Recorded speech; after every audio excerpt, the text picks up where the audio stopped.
So this is, I'll say, Barking Dog 9. The first and only spook in Seattle, the CIA agent 007. Hannah Osborne, also known as Satan. Anyway, I have gotten news from, well, the devil I know, not the devil I don't know, that the presidency is under attack again. It's terrible. Anyway, the president, of course, has to move through, time and space like every normal creature. Unfortunately, the president is also beset with all these things that want to kill him. Mostly Al-Qaeda. I don't know. Al-Qaeda's been transformed into sort of like a weird alien organization. Anyway, and so he can't even move through the country because the goddamn motherfucking filthy beast fucking shithole. I don't know. Mostly just fucking Arabs, but I don't know. I don't know. This is like they're the blackest souls on the planet.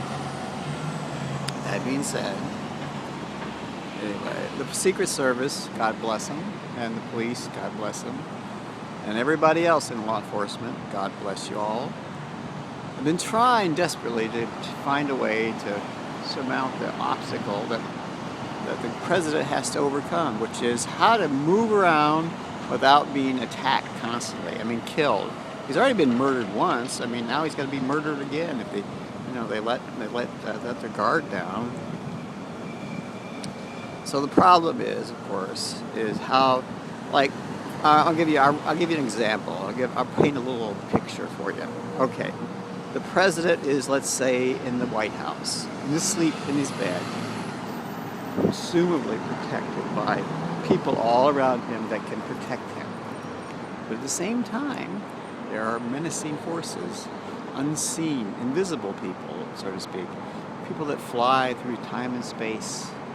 You may think that's a fantastic, incredibly stupid thing to say, but no, it's true. There's actually creatures like that.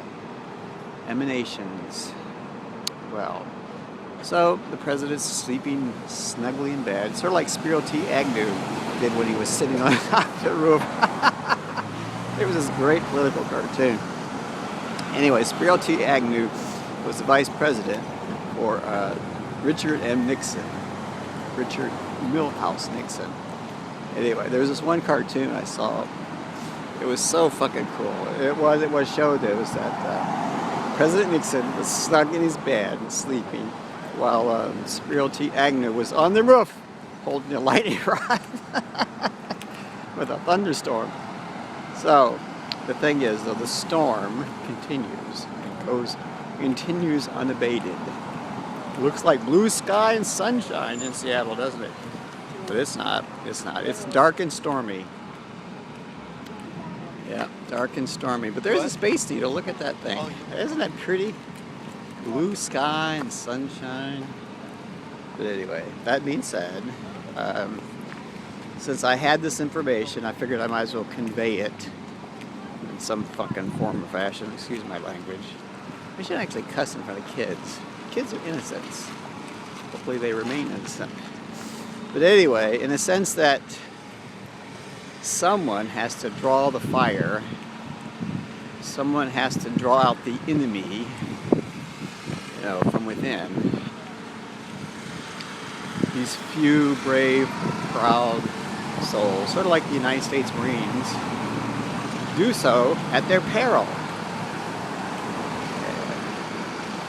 But the information I received today, which is of course the 26th of May, 2012, is that unfortunately the president's movements are restricted.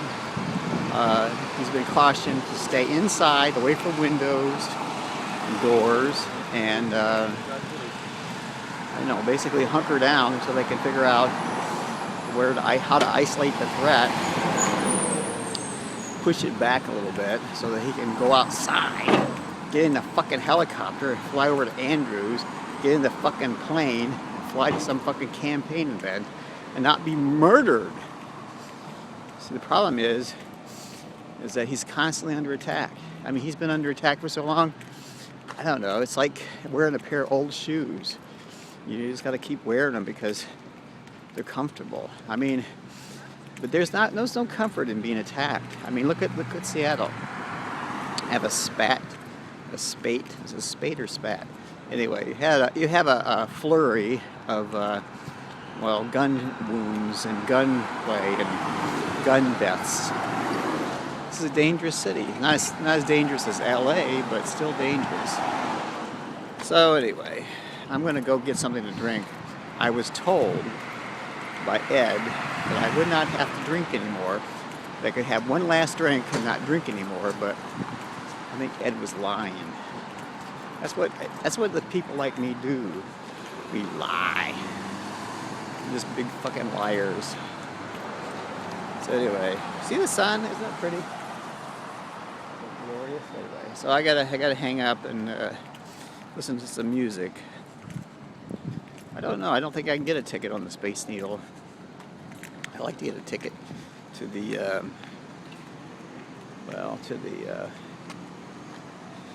I'd like to get a ticket to the spaceship. I'd like to go to Mars or Jupiter. I'd like to go into outer space, but I can't. So this is Hannah Osborne in Seattle, Washington. It is about 9:55 a.m. Pacific Daylight Time. And of course, this is, May 26, 2012. I'm at the corner of Taylor and Denny Way. And remember, the most important thing is keep the Brits informed because they're good guys and gals. Some of my best friends are Brits. I know I say something bad about them every day, but they're really nice. They're nice, fuzzy, wuzzy people. Bye-bye.